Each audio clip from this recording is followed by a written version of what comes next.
Growing up, life had a way of tossing unexpected challenges my way. My early years were a wild mix of struggles and fleeting moments of happiness. My family wasn't well off, and the neighborhood we lived in was far from safe.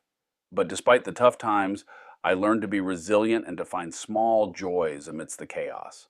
My childhood was a lesson in survival and the importance of real connections, building the foundation for the perseverance I'd need later in life.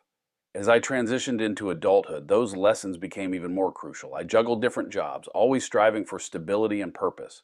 Relationships came and went, each one teaching me something new about trust, betrayal, and self-worth. By the time I hit my 30s, I had a clearer sense of who I was and what I wanted, but nothing could have prepared me for the whirlwind of events that would push me to the brink of a new chapter in life. A sharp scream of pain echoed through my head, my scalp pulsed, and my skin felt like it was being jabbed by tiny needles. I tried to open one eye, but the brightness was blinding, like a supernova exploding in my brain. The screeching noise around me was unbearable, like nails on a chalkboard that would never end. Good Lord, someone, please make it stop, I muttered to myself, my stomach turning over, though there was nothing left to vomit. The screeching gradually morphed into something more recognizable, a human voice. Forcing my eyes open, I squinted at the blurry figure above me, trying to make sense of it. I shut my eyes and reopened them, only to see a pair of feet with bright pink toenail polish and fuzzy slippers. Okay, I thought. Definitely not Leonard from Trailer 8, who likes to feel fancy when he's had one too many. These feet were smaller, cleaner, and connected to a pair of well-shaped legs that definitely didn't belong to him. As the voice above me started to make sense, I caught snippets of Spanish, though my limited high school Spanish didn't help much.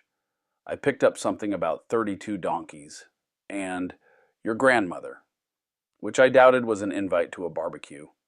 I realized I was lying in the dusty gravel outside our trailer park, the white stones digging into my side. Forcing myself to sit up, I was hit with another wave of nausea and a pounding headache. The screeching voice stopped and the feet took a step back. Blinking up, I saw that things had taken a turn for the worse. Standing over me, with fury in her eyes, was Rosa Sanchez, clutching her pink bathrobe and glaring down at me. Her chihuahua stood at her side, ready to attack. Most people in the park avoided Rosa. Leonard used to say she was the angriest woman in the state. I avoided her because the one time I greeted her, she looked at me like I'd tried to steal her purse. Rosa was in full rant mode now, her voice shrill as she pointed at me accusingly. Court notices, lawyer bills, parole supervision fees, and final utility bills flashed through my mind as she unleashed her verbal assault. Finally, giving up, I turned to walk away, only to find myself even more tangled in her fury. Despite my efforts to steer clear of her, I often found myself watching Rosa from a distance, her transparent pink robe adding a strange brightness to the otherwise bleak landscape of our nearly deserted trailer park. She straightened up and continued her tirade, ignoring me as I tried to stand, pushing an umbrella off my legs in the process. Rosa stopped mid-rant, her gaze traveling up and down my form with a mix of disgust and disbelief. "What the hell is wrong with you?" she demanded. I looked down and saw the source of her anger. I was standing in the middle of her prized rose bushes, and more disturbingly, I was stark naked and covered in green, white, and red paint. A small crowd had gathered around, including Leonard in his overalls, Maisie looking like Danny DeVito in drag, and the twins, Delbert and Tony, in matching tracksuits. Grabbing the umbrella for some semblance of modesty, I unintentionally set off Rosa's chihuahua into a barking frenzy. "You scared my little Liam," Rosa snapped, scooping up the tiny dog. I shook my head, regretting it immediately as the pain intensified. "Liam? Who names a chihuahua Liam?" I muttered. Maisie, fanning herself, chimed in. "She likes Liam Hemsworth. Personally, I'm more of a Chris Hemsworth fan, but I wouldn't kick Liam out of bed for eating crackers, if you know what I mean." Rosa's shriek made me cringe, bracing for the windows to shatter. The maintenance guy who usually fixed them had vanished a while back. "Do you think this is funny?" Rosa yelled, pointing at me. "No," I replied. "Chris and Liam would be horrified." Maisie huffed, folding her arms. "That's not what I meant, you jerk." Rosa launched into another round of rapid Spanish, her robe slipping open to reveal she wasn't wearing anything underneath. Her chihuahua tugged at her robe, pulling it further open, exposing a well-groomed heart-shaped patch. "Never seen a naked woman before?" Rosa snapped. "Not many built like you," I replied, nodding at the heart. She quickly tried to close her robe, flashing a nipple before managing to cover up again. Clean your puke out of my roses, jerk, she demanded. I looked down at the mess and sighed. I'll take care of it this afternoon. Yeah, right, Rosa muttered, clearly not believing me. You stole my heart, I said, glancing at her robe that was still flapping open. She attempted to fix it, her frustration growing. What? She questioned. Nothing, I'm staying until the show's over, I quipped. She growled and stormed off, her robe flying up to reveal her bare backside. As the crowd began to disperse, Leonard, Maisie, and I were left standing there. Quite a woman, Leonard muttered, scratching his chin. For God's sake, Leonard, she's half your age, Maisie snapped. Yes, she is, Leonard grinned. You pervert, Maisie retorted. Yep, Leonard agreed, still staring after Rosa. Hey, Maisie, I called, still watching where Rosa had disappeared. What day is it today? Sunday, Maisie confirmed. Good, then I'm not late for work, I said. Maisie looked puzzled. What does Mexicano honorario mean? Honorary Mexican, I replied, pointing to the word scrawled across my chest. I'm going to kill Miguel. Dragging myself back to my trailer, I fumbled for the key hidden under a flower pot. Inside, my home was as bare as my dignity. A couple of lawn chairs, a thrift store radio, and a milk crate. I pulled on a pair of shorts and filled a few buckets of water, preparing to clean up Rosa's garden. I wasn't about to ask her to borrow her hose. I spent the rest of the day battling my hangover with gallons of water and popping Tylenol like candy. I set my alarm and crashed hard, hoping to sleep off the worst of it. The next morning, I was at the gate before sunrise, still groggy, when Miguel rolled up in the old, beat-up school bus. Hey, Joey, he grinned. It's Joseph, you idiot, I corrected him. Nah, it's Joey now. Remember, we made you an honorary Mexican, Miguel reminded me. Yeah, I saw the evidence. Permanent marker and all. I think my blood's been replaced with tequila, I grumbled, rubbing my temples. Miguel nodded, still smug. You passed out at the gate. Naked, I accused. You had a sombrero, he replied, unbothered. I shot him a glare as I climbed into the seat behind him. I woke up in Rosa's garden, I added, still annoyed. Is that some sort of metaphor? Because I bet Rosa's garden is something, Miguel teased. No, you idiot. I actually threw up on her roses, I clarified. Lucky you're still breathing. She's got a temper. Her ex-husband cheated on her, and she stabbed both him and the other woman, Miguel explained, shaking his head. Why the hell did you do that to me? I asked, my irritation growing. Hey, it's an honor. You're the first gringo crew boss who doesn't assume we're all thieves, he said with a grin. We're harvesting tomatoes. What is there to steal? I asked, exasperated. It's Jesus, by the way, and we appreciate your common sense. It's a rare thing, Miguel replied, ignoring my sarcasm. Though I was technically in charge, Miguel ran the show. I just kept my head down and picked tomatoes with the rest of the crew.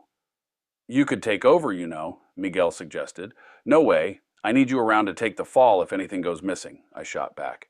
He laughed, translating my comment to the crew in Spanish, making them chuckle all the way to the fields. 3 hours into our grueling 14-hour day, my parole officer, Pearson, showed up. He was always a pain in my side. Joseph, just checking in to make sure you made it to work, he sneered. Yeah, I'm here, I replied flatly. It's a miracle you can tell the difference between parole and prison, Pearson said, smirking. Just one slip-up, and you're back inside, he added. I'm meeting my parole conditions. I'm working, staying clean, and not involved in anything shady, I responded, trying to keep my cool. You've had 3 jobs in 6 months, and now you're working with a bunch of, well, you know, Pearson said, giving Miguel a disdainful look as if he didn't understand English. I lost those jobs because you kept interfering, I snapped. They needed to know what kind of loser they hired, he shot back. Time for a pill test. You've got 2 hours to get to the center, he said smugly. I don't have a car, and the center's almost 2 hours away, I protested. You know the rules. Fail or miss it, and it's back to the slammer. Pearson chuckled before leaving. Miguel walked over, his brow furrowed. You sure you're not Mexican, Joey? He asked with a grin. Pretty sure, unless my mom had a thing for the gardener, I joked. You might want to double check. That guy wants to see you behind a wall, Miguel said, watching Pearson's car disappear. Hey, it's Jesus, remember? And I'm officially Mexican now, I said. Alejandro will drive you to the test center. I don't have time to train a new crew boss, Miguel said, nodding toward the bus. We made it to the test center with just 15 minutes to spare. I practically had to peel my hands off the seat. I didn't know you could drift a bus in heavy traffic, but Alejandro managed it. On the way back, Alejandro tried to make conversation, but he didn't speak English, and my Spanish was limited to numbers, colors, and a few curse words, so we didn't get very far. Later over dinner, Miguel sat next to me.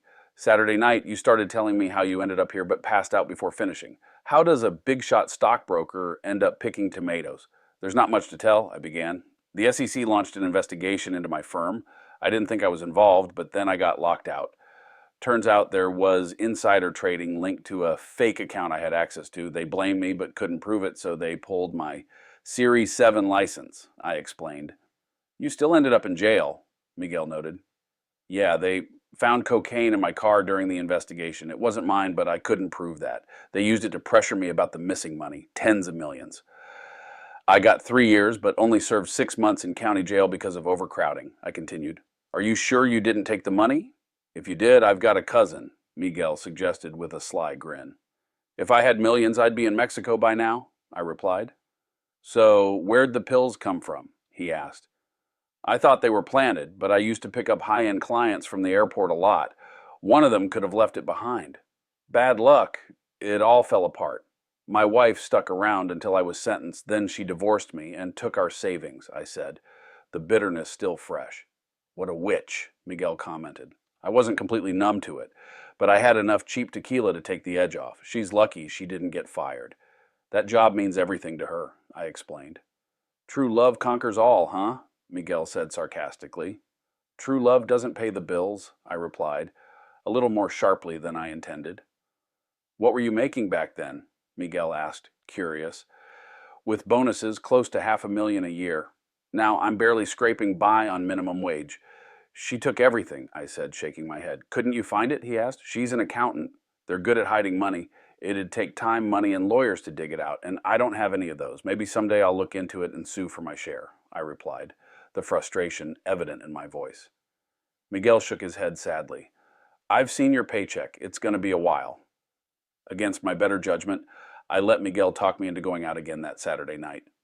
You need to get out, Joey. Have some fun, Miguel urged. Yeah, like last week, when I wished I was dead by Sunday, I retorted. Despite my grumbling, I found myself crammed into the back seat of an old brown Pontiac Bonneville with 7 other guys. As long as nobody worried about seat belts, it was a party. We're going somewhere better this time, Miguel promised. I hoped he was right. I thought that was your favorite bar, I said, curious about our sudden change of plans. They didn't appreciate our presence as much as we deserved, Miguel replied with a grin. Did we get kicked out? I asked, already guessing the answer. Maybe, Miguel admitted, trying to sound casual. Didn't your cousin own that place? I pressed. Distant cousin, he said, still grinning. Besides, this club has dancing. As we pulled into the parking lot, I glanced at the sign. A salsa club? Isn't that more of a Cuban thing? I asked, raising an eyebrow. This place has hot women wearing next to nothing. I'd be here even if it was a square dance club, he shot back, clearly unfazed. You do know how to dance, right? I asked, a bit concerned. Of course. I can handle the 2-step and the waltz, Miguel said proudly. I meant real dancing. Can you salsa? I asked. I can salsa, jive, tango, foxtrot, you name it, I said, surprising him. Beth and I used to hit the dance clubs all the time back in the day. Miguel looked relieved. Thank God, I thought we'd get thrown out again, he laughed. I'll buy your first beer, Miguel offered. Domestic, I replied. Yeah, I know. I've seen your paycheck, he said with a smirk. We had a blast that night. The club was packed with 2 bachelorette parties and 3 divorce parties, making the ratio of women to men heavily in our favor. Most of the women were already well into their drinks by the time we arrived. Before I could even finish my first beer, I was pulled onto the dance floor by 2 recent divorcees, a maid of honor, 3 bridesmaids, and 1 over-enthusiastic mother of the bride who managed to cop a feel within seconds. When I finally managed to sit down, I watched Miguel get dragged away by the same mother of the bride. Sipping my Modelo Especial, I scanned the crowded dance floor, which looked more like a beach party with all the skin on display. Then I spotted her, a woman with a perfect curvy figure and skin-tight jeans. She was talking to someone at a table, bent over just enough to send my heart racing every time she moved. Damn, that's one fine. I was still lost in thought when Miguel stumbled back to our table, looking slightly disheveled. You could have warned me, you jerk, Miguel grumbled. Yeah, she's a handful. That cougar got my zipper halfway down before I even knew what was happening, he muttered, shaking his head. She mentioned she's been divorced 6 times, he added, his eyes still scanning the crowd. He followed my gaze, and then his jaw dropped. Holy, he started, but then stopped as the woman straightened up and looked right at us. Rosa's eyes narrowed, and she started marching toward our table. Miguel quickly raised his hands in surrender. Hey, man, I just got here, he said loudly enough for Rosa to hear, but she ignored him and came straight for me.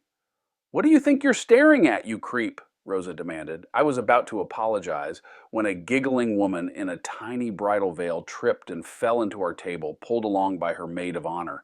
The maid of honor, wearing a bright pink sash, grabbed my arm. She needs to dance with 5 more guys, she insisted, dragging me back to my feet. I shot Rosa an apologetic look as I was pulled away.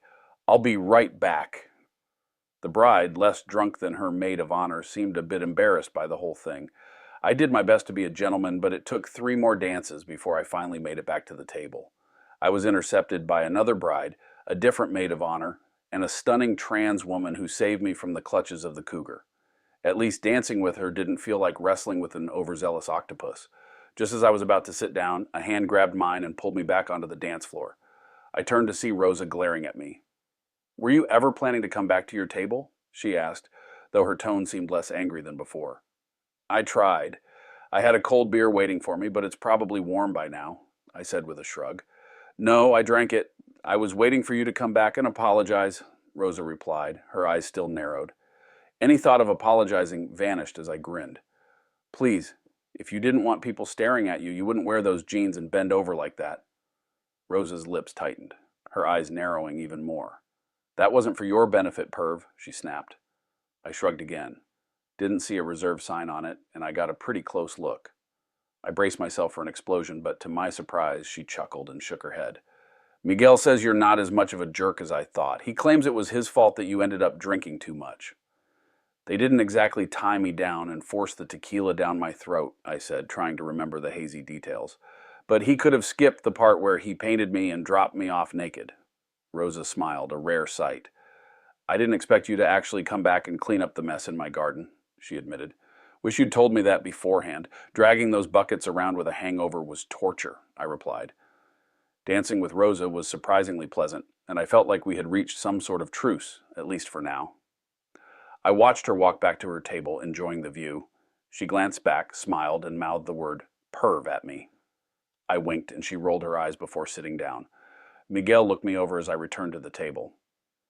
Looks like you made it out alive. She's your cousin, I said, still catching my breath. Yeah, second cousin, Miguel replied. Thanks for putting in a good word, I said. Kind of owed you that, Miguel admitted. Damn right you did, I said, feeling more relaxed. I managed to get through the rest of the week without any major incidents, which was a record for me. 1 call from my parole officer, 6 days of work, and no hangovers for 2 Sundays in a row. Life was looking up, so naturally it couldn't last. We finished a field early and were heading back before sunset when Miguel suddenly pointed out the window. Hey, Joey, isn't that your parole officer with the blonde woman at that restaurant? I looked over, my stomach dropping as I recognized her. Yeah, that's... I froze. Miguel glanced at me, confused. What? That's my ex-wife. I couldn't help but notice that Beth's blouse was unbuttoned a bit too much for just a friendly lunch. What the hell was she doing with that scumbag? Miguel glanced at me, then quickly focused back on the road. Hold on, he said, pulling the bus to a stop. He barked something in Spanish to the guys in the back, and a bearded man shuffled up to the front. As Miguel opened the door, I started to get up. No, you stay here, Miguel ordered. But I need to know what's going on, I protested, feeling my stomach twist in knots. Exactly, but you're still pronouncing it wrong. This is Thomas, Miguel said, nodding toward the bearded guy. And he knows your parole officer. We have a cousin who works there. Maybe we'll get lucky and find out what's up. I wanted to say it was just a coincidence, but what were the odds of my ex-wife just happening to have lunch with my sleazy parole officer? I sighed, feeling a creeping dread. Maybe she was checking up on me, but it didn't sit right. Miguel raised an eyebrow at me. Maybe, but it smells like trouble. We rolled out, and Miguel glanced at me through the mirror. I'll come by tonight and let you know what Thomas finds out. I nodded, feeling a pit of worry settle in my gut. When Thomas finally reported back, what he'd learned was unsettling, to say the least. One of the waitresses, another cousin of course, had seen Beth all over Pearson, who looked as nervous as a cat in a room full of rocking chairs. According to Thomas, she was trying to get him to do something, using all the charm she could muster. If she unbuttoned that blouse any more, she'd have to start on her skirt, Thomas said. Maybe she wants him to go easy on me, I suggested, though I didn't believe it myself. The words sounded hollow. Miguel shook his head.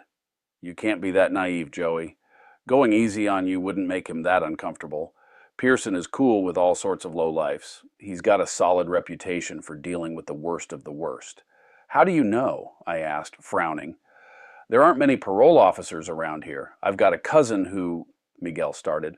I waved him off. I have a bad feeling about this. Miguel stared at the peeling linoleum on my tabletop. You going to look into it? Sure, I'll just pull a few grand out of my magic money tree for a private eye, I replied sarcastically. I can't afford that. Do private eyes even exist anymore? Miguel grinned. You don't need to. I've got a cousin who works in housekeeping at her condo. Jesus, Miguel. How many cousins do you have? I asked, half in disbelief. As many as we need. We're everywhere. And invisible, he said with a laugh. You don't have to do this, I said, though I was grateful for the help. He just laughed. This is cool. Playing detective is fun. Besides, it's what friends do. We went over to his cousin Isabel's place. At first, she was excited about playing detective, but when she asked for a picture of Beth, everything changed. She looked at the photo, and her expression darkened. She suddenly forgot her English and started speaking rapid-fire Spanish to Miguel. What's going on? I asked, sensing something was off. Miguel looked pained. Ooh, Joey, even I know what puta means. Seriously, Miguel? I snapped, growing irritated. Isabel squared her shoulders. She's got a couple of guys who visit all the time. We're divorced. I might not like it, but it happens, I said, lying to myself. I hated the idea. Isabel didn't flinch. You've been divorced for 4 years. My mouth went dry. What do you mean? I've worked there for 4 years, and she's had one guy coming over the whole time, Isabel revealed. I felt a wave of relief wash over me. It can't be her. I was home every night. They come over at lunchtime. I'm sure it's her. Skinny, blonde witch, Isabel said flatly. Another guy started showing up about 2 years ago. Miguel pulled out his phone and showed her a picture of Pearson. This guy? She shook her head. No, the new guy is a big blonde, maybe a weightlifter. The long-term guy is thin, dark-haired, and jittery. You've got to be kidding me, I muttered, feeling my legs give out as I sank to the floor. That sounds like Alan Morris from accounting. Crap. Isabel looked at me with a mix of pity and concern. You didn't suspect anything? How could I? Her office was 5 minutes away. Mine was 40 minutes in good traffic, I explained, feeling a deep sense of betrayal. Miguel grabbed my shoulder, his grip firm. You're not going to do anything stupid, right? You'll break your parole. I shook my head, trying to steady myself. Go after them? My martial arts training consists of walking into spider webs and flailing around like an idiot. I can't afford a private investigator, and screwing around isn't illegal. There's nothing I can do. Miguel shrugged, knowing I was right. I expected Pearson to show up with more demands, but he didn't. 2 weeks later, as we were nearing the city limits, Miguel got a call. Without warning, he cut across 3 lanes of traffic and sped back to the trailer park. He stopped the bus directly in front of my trailer, where Rosa stood in her skimpy pink robe, arms crossed, glaring daggers at Pearson. Leonard and Maisie watched from the sidelines, clearly fascinated. I barely stepped off the bus before Rosa shifted her attention to me. Did you give this idiot permission to go into your trailer? He walked in right after the bus left, Rosa demanded, her voice sharp. It's a condition of parole, Pearson said, glaring at me. You have no expectation of privacy. Yeah, but you need reasonable suspicion. Otherwise, it's harassment. I read the terms. I can request another officer to be present, I countered, trying to keep my cool. His lip twitched. That's for female parolees who want a female officer. It doesn't specify that. It just says, I can request one, I shot back, feeling a surge of anger. By the way, what did Beth want? His face paled. I don't need this, he muttered, turning to walk toward his car. I followed him, my frustration boiling over. What's going on, Pearson? He opened the car door, looking older and more worn than ever. How the hell would I know? He slammed the door, started the engine, then rolled down the window. I'm transferring you to Anderson. I don't want any part of this. Part of what? Damn it, what's going on? I shouted, desperate for answers. He flicked something out the window and stared at me with a haunted expression. Your ex-wife wants you back in prison. Watch your back. She'll do anything. He sped off, leaving me standing there, stunned. Leonard picked up the package Pearson had tossed out. Oxy, 4 bags, probably 20 tabs. That'd be intent to distribute, Leonard said, examining the evidence. Miguel shook his head silently, his face grim. I shut my eyes, trying to block out the chaos in my head. Rosa stepped closer, her presence unexpectedly soothing. She watched as Pearson's car vanished down the road. He was going to plant that in your trailer, wasn't he? She asked, her voice filled with concern. I nodded, words failing me. You'd have been sent back to prison, she continued, her tone serious. Another nod, this one accompanied by a shiver. And this time it wouldn't be county. It'd be the real deal with real gangs, I muttered, the thought sending chills down my spine. Sensing my distress, Rosa tightened her grip on my arm. Are you okay? She asked, her voice soft, almost tender. Not really, I admitted, my thoughts swirling. Why would your ex want you locked up? You're not creeping around her, are you? Rosa asked, her concern deepening. How could I? I don't even own a car. Miguel's the one driving me everywhere, I replied, trying to focus through the haze. Rosa's hand on my arm was like an anchor, helping me regain some clarity. Something's up, but I'm clueless. We're divorced. She got everything in the split. I haven't been near her. Taking a steadying breath, I spilled the whole mess to Rosa. How I ended up divorced, and why I was stuck on parole. She listened intently, her brow furrowed in confusion. She seduced that guy to get you thrown in prison? Rosa asked, her disbelief clear. That's what it looks like, I confirmed, the bitterness in my voice hard to miss. She must despise you, Rosa remarked, shaking her head in disbelief. I didn't do anything wrong. She was the one who cheated, and I was completely in the dark, I said, feeling the heavy weight of it all settle on my shoulders. Rosa's lips curled into a half smile. You didn't need to do anything. She might be blaming you for her own actions. Women can be complicated, you know. Her deep brown eyes met mine, full of concern. Miguel's right. You need to be on your guard. If she hates you this much, she's not done yet. Exhaustion washed over me.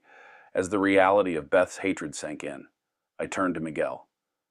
Do you have any connections at Bergman Towers? That's where Beth works. Miguel grinned. What can I say? My family's got connections everywhere.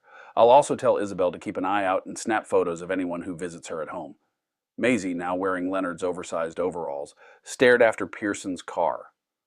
Leonard and I will keep an eye on your trailer, but you really should get a latch with a padlock, she advised.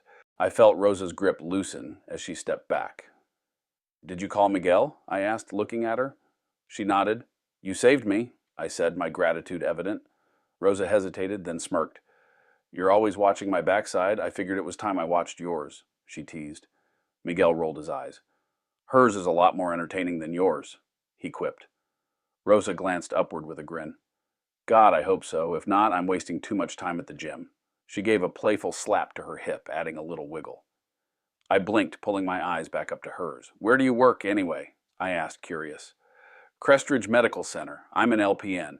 The pay's not amazing, but the benefits are solid, Rosa replied. I pretended to give her a once-over as she walked away. And it's obviously got a great gym, I said with a smirk. She shot me a smug smile and gave a little shake. Damn right, she said confidently. Miguel glanced at the bus. We've got a field of tomatoes that won't pick themselves, Joey, he reminded me. I nodded. Yeah, thanks again, Rosa. You really came through for me. I'm just glad I could help. Keep me in the loop, okay? She called back as she headed toward her trailer, letting the breeze toy with her robe. Wow, Maisie muttered, scratching herself through Leonard's oversized overalls. Mop that up with a biscuit, Leonard rolled his eyes. She's half your age, for Pete's sake, he grumbled. Maisie just grinned. Yep, and she's gorgeous. Pervert, Leonard muttered under his breath. Damn right, Maisie replied, giving him a satisfied nod. It took Isabel nearly a week to get photos of Beth's regular visitors. We all crowded into her living room as she spread the pictures out on the coffee table. One of them was Voorhees, A guy I barely noticed at Beth's office. I never imagined he was sneaking over to see her while I was at work. The other guy was a mystery, tall, blonde, with a crew cut, dressed in a sharp suit and carrying a briefcase. I didn't recognize him at all. Miguel looked at me expectantly, but I just shook my head. No clue. Maybe he's from your old company, Isabel suggested, clearly enjoying her role as a sleuth. No, I've never seen him before, I replied, frowning. Could he be from your wife's office? Isabel asked, eager to keep the investigation going. I visited her office a few times. I recognized Voorhees, didn't I? The brokers were in my building, but the support staff was at headquarters, I explained, still trying to piece it all together. Miguel looked disappointed. I've got a cousin who works security there. Really? I asked, half expecting this by now. He nodded, then quickly typed out a message on his phone. Let me check with him, he said. Seconds later, he got a response. We can swing by and have him take a look. As we were heading out, Isabel's husband pulled Miguel aside and whispered something that made him chuckle. Isabel's husband wants us to keep investigating, Miguel said with a grin. Why? He's barely been involved, I asked, confused. Isabel's having a blast with this. She's got more energy when she gets home from work now, Miguel explained. Wait, so I began. Yeah, she's been dreaming of playing detective. She even bought a set of handcuffs and a fingerprint kit, Miguel said, laughing. Stop. I don't need to hear anymore, I cut him off. Miguel laughed. But it's really... Please, Miguel, just stop. Or I'll tell you all about Leonard, Maisie, and the spatula, I warned. That's nasty. Okay, you win, Miguel conceded, holding up his hands. We arrived at a small apartment building, and Miguel led me to the 3rd floor, where he knocked on a green door.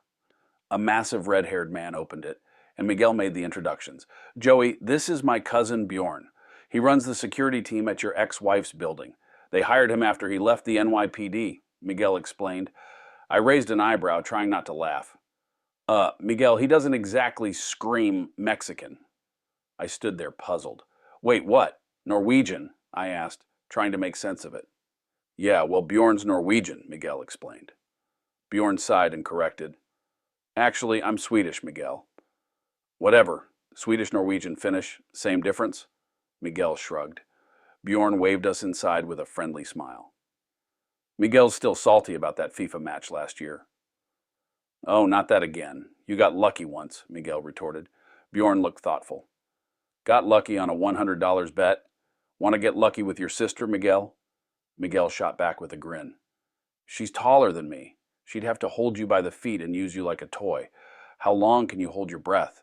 Maybe I'll give her a call. Bjorn chuckled. Don't tempt me. Miguel winced in mock defeat. All right, let's drop it. So, where's Kelsey? She's the main reason I visit you, you know. Bjorn handed us beers. She's stuck in traffic. Had a gig on the east side. Miguel pointed to a framed photo on the wall of Bjorn with a cheerful woman. Kelsey's a clown, like a real one. She went to clown school and everything. Academy. It's called a clown academy, Bjorn corrected. She's a medical clown now, working in children's wards at hospitals. We met in New York when she was busking on the streets. She got stranded there when her circus shut down. I arrested her, Bjorn added, taking a swig of his beer. Seriously? I asked, intrigued as I sipped my own beer. Yep. She got into it with a mime and I had to haul them both in, Bjorn said with a grin. Miguel snickered. Did you manage to keep a straight face when you told the mime he had the right to remain silent? Took me 3 tries, Bjorn laughed. Then I searched Kelsey, found a dozen balloon animals, rubber chickens, a joy buzzer, 6 giant lollipops, 2 bulb horns, and about 50 yards of handkerchiefs tied together. The last one had a red lace strip tied to it.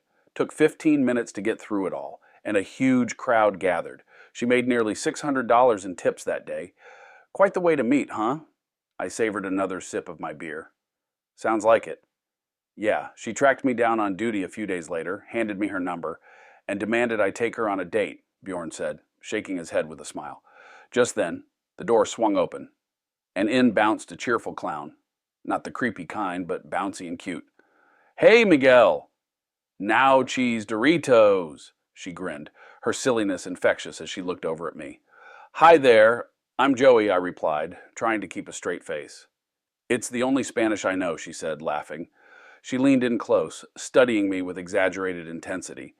Has Bjorn been feeding you some line of nonsense about me? She asked, raising her hands in mock seriousness.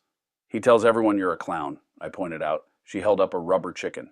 Well, dinner is served, and maybe I overdid the eyeshadow this morning, she deadpanned, then grinned.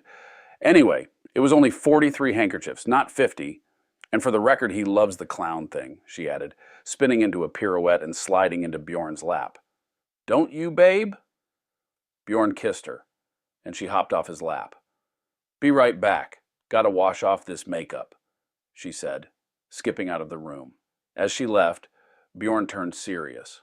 So, Miguel's text sounded urgent. What's up? Joey's got a problem. Someone's trying to set him up and he doesn't know why, Miguel explained. Bjorn eyed me carefully.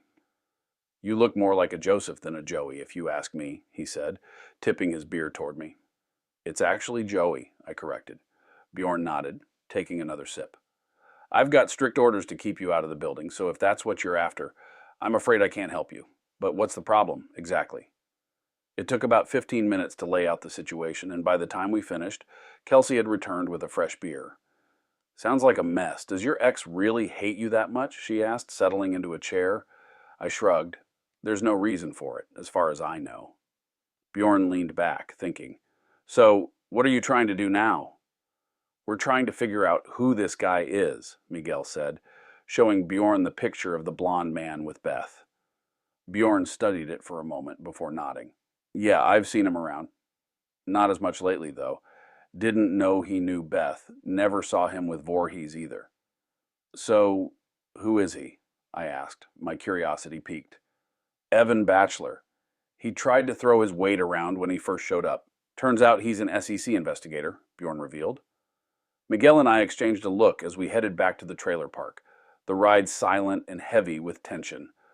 When we pulled up to the gate, I finally spoke. So not all your cousins are actually family, huh? Miguel shrugged. You've got the family you're born with and the family you choose. And Rosa? I asked, unable to hide my curiosity. Miguel grinned. She's really my second cousin. Likes you, you know. Didn't you say she might kill me? I reminded him, raising an eyebrow. Miguel laughed. She might. Doesn't mean she doesn't like you. His grin faded as he turned serious. What are you going to do? I don't know. Beth getting cozy with an SEC guy is an ethics violation, but I'd rather not stir up more trouble, I admitted. But she won't leave you alone. Don't do anything stupid. If you need help, I'm here, Miguel offered. I nodded, still unsure. He drove off, leaving me to walk through the dimly lit trailer park. Hey, creep, Rosa's voice rang out. I looked over at her trailer. She was sitting outside, waiting for me. Hey, Rosa, I greeted her. Rough day? She asked, her tone softer than usual. Yeah, pretty much everything I thought I knew about my wife turned out to be a lie, I replied, feeling the weight of it all pressing down on me. Rosa held up a bottle. Need a drink? This is the good stuff, from Jalisco. I walked over, eyeing the bottle. That's top-shelf tequila. Don't waste it on me. Rosa smiled warmly. I've been where you are with my ex. I can spare a little. She patted the chair next to her. I slumped into the chair and took the bottle. I don't have a glass. Tequila kills germs. You won't catch anything from me, she teased. I took a sip, more worried about passing on my bad luck than catching anything from her. So, what happened? Rosa leaned forward, listening intently as I recounted the entire story. What does that mean? She asked, trying to piece it together. It looks like Beth has been setting me up for years. She was cozy with the SEC guy over a year before the investigation even started, and Voorhees 2 years before that. She even tried to get Pearson to put me back in prison, I explained, feeling the enormity of it all hit me again.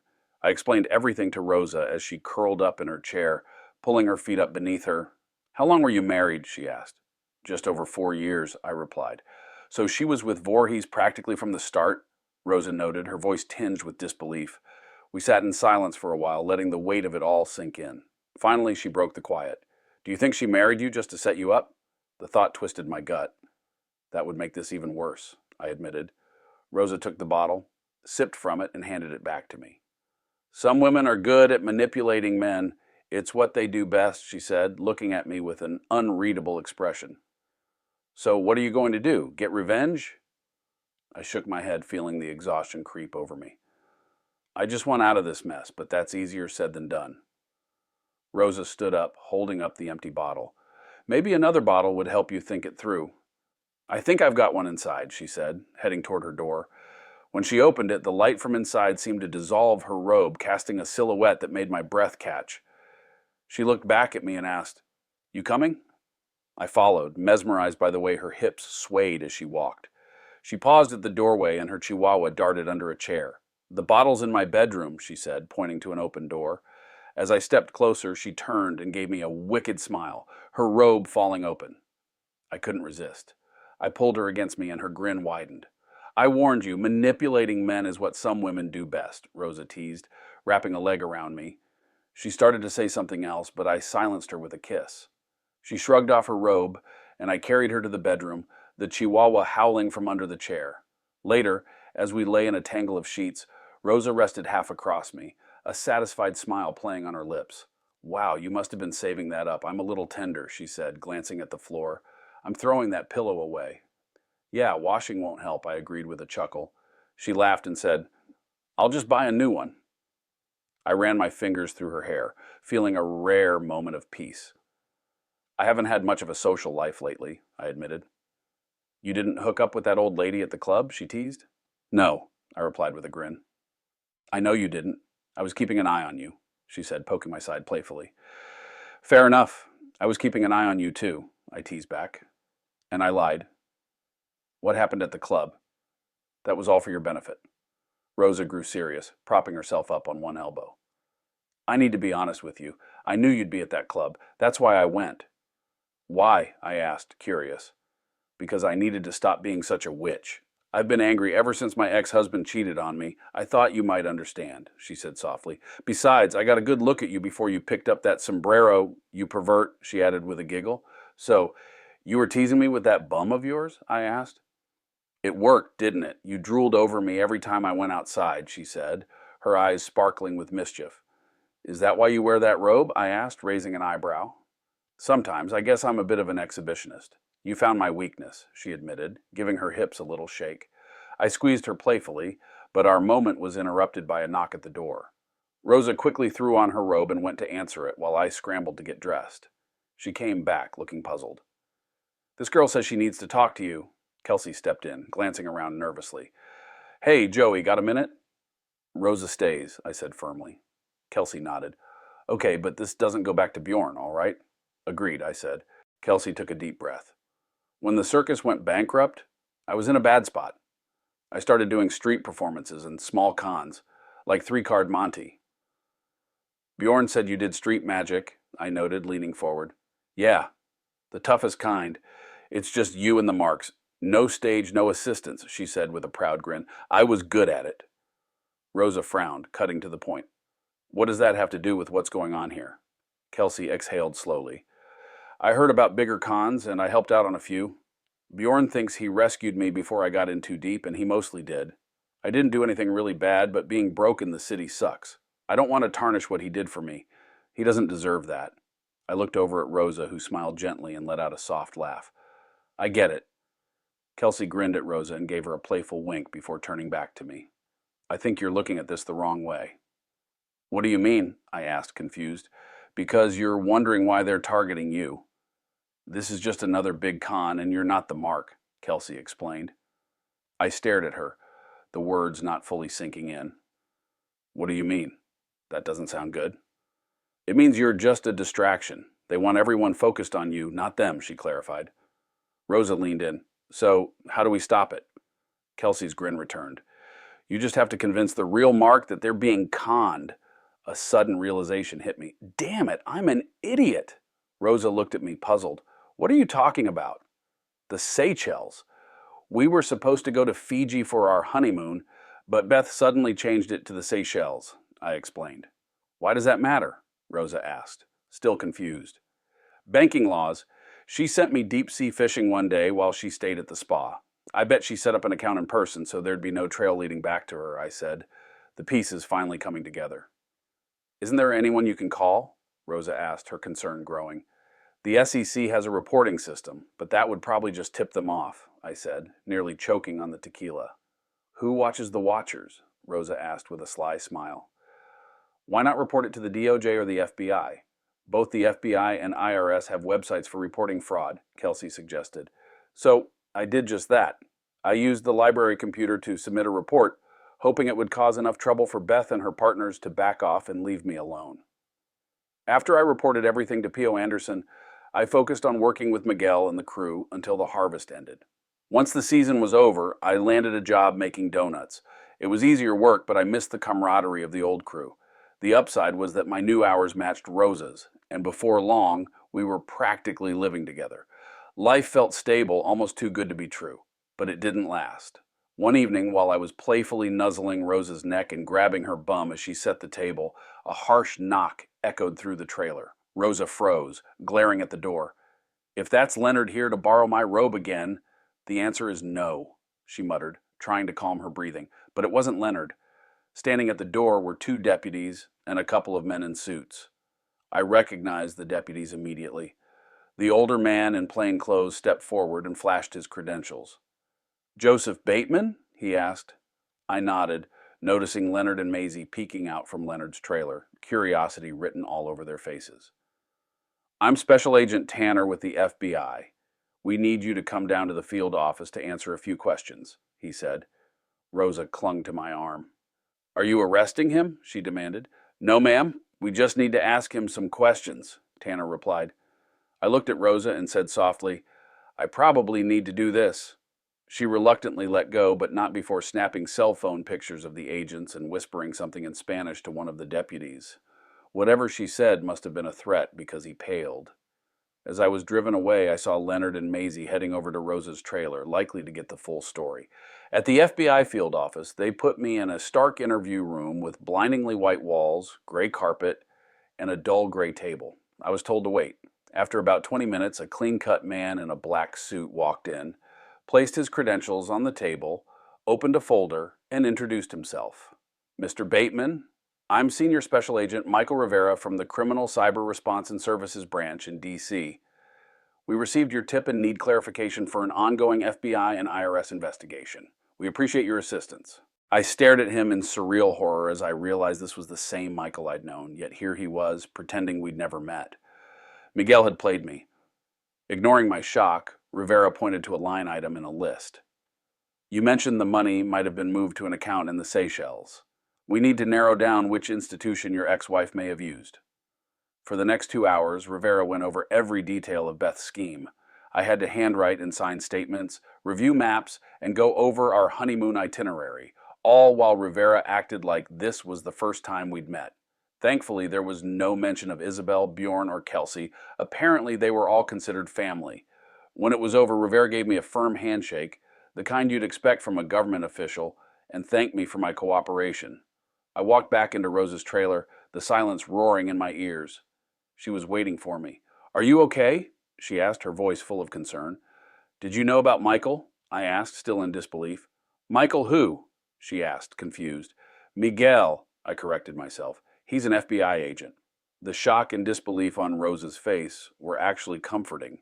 It was the most honest reaction I'd seen all day. Miguel, are you serious? He told me he came out here because he had trouble in New York, she said, her voice trailing off. She stood there, silent for a moment, before launching into a rapid string of Spanish that was probably better left untranslated.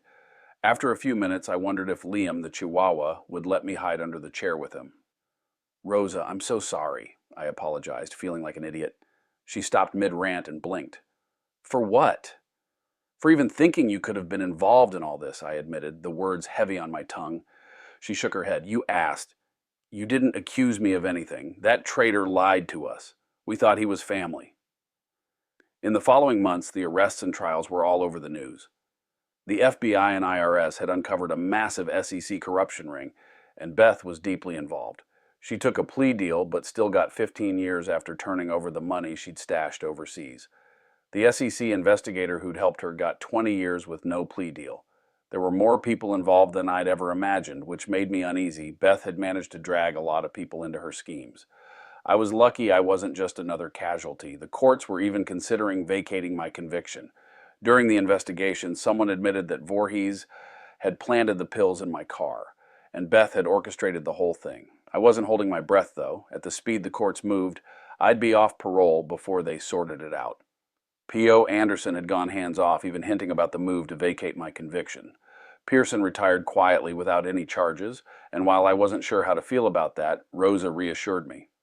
She suspected he wouldn't have gone through with framing me, and that was good enough for me. For months after Beth's sentencing, Rosa and I kept in touch with Bjorn and Kelsey. We met them at the salsa club regularly, ran into them at street festivals, and sometimes grabbed dinner and drinks together. Dancing with Kelsey, who was double-jointed, was always a wild experience, and her street magic tricks on the club's patrons never failed to entertain. One evening, Rosa and I arrived early. I grabbed a table while she freshened up in the restroom.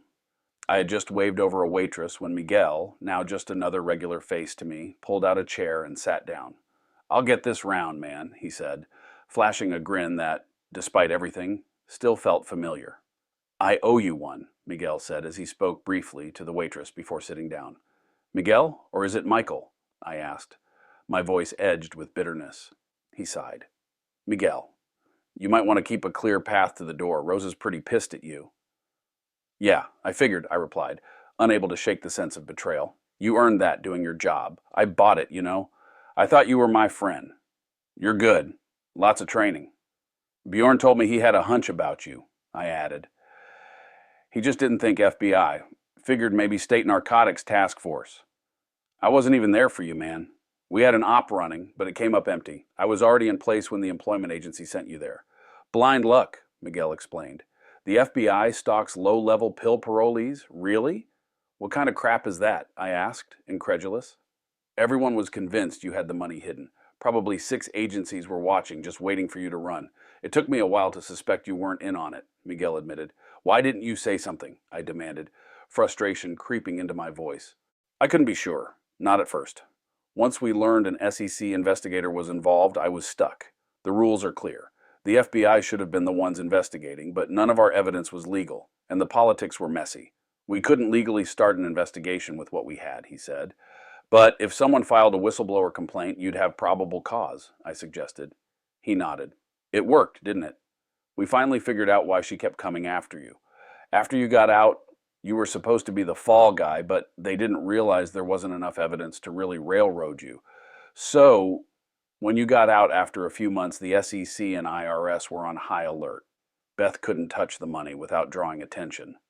And if I went back to prison for a long time, the pressure would be off, and she'd be free and clear," I concluded, disgusted. "That's too cold," Miguel said, shaking his head. "Yeah, I interviewed her. She's probably a full-blown sociopath. They're drawn to money and power, and they usually end up in politics, law, or finance. Cold as ice and damn good liars." "Convincing as hell," I muttered, still struggling to process it all. "Kind of like the pot calling the kettle black, don't you think, Miguel?" I noted, a hint of sarcasm in my tone. He shrugged. "Fair enough. But you're lucky to be alive. She probably figured liquidating you would draw too much attention. She did ask about you, though, wondering why you hadn't tried to see her to talk." "What the hell is there to talk about? She was never who I thought she was," I said bitterly. Miguel set his beer down. "If she's like the other sociopaths I've met, she wants to know she won in some way. She wants to see you break down, get upset. She wants to see your reaction when you realize you were played." He chuckled darkly. "It really pissed her off when I told her you screwed up her plan, cost her all the money, and put her in prison. Pretty one-sided win there." "I was just trying to stop everything," I said, my voice tired. "I know, but it worked for me. Sociopaths are usually narcissists. She tried to show how she won by explaining things we didn't even know about. It helped us put 2 more assholes behind bars and recover a bit more money," Miguel concluded. Suddenly, Rosa appeared beside the table, glaring at Miguel. She hissed something in Spanish, and Miguel raised his hands in surrender. I know. My mom already relayed your opinion to me. I'll never hear the end of it, so thanks," Miguel said. Rosa glanced between us. Her eyes still narrowed. I shrugged. "He's explaining what happened." She pulled up a chair next to mine, gripping my arm possessively and keeping her glare fixed on Miguel. He took a sip of his beer, clearly feeling the tension. "What else do you want to know?" I asked. How many people were involved? Rosa demanded. Miguel frowned. Are you sure you want to know? Yeah, Rosa insisted. 10. But 2 were women. 11 if you count the IT geek who botched the frame job on you. He only got a few hookups in the server room. He rolled on everyone as soon as we pressured him.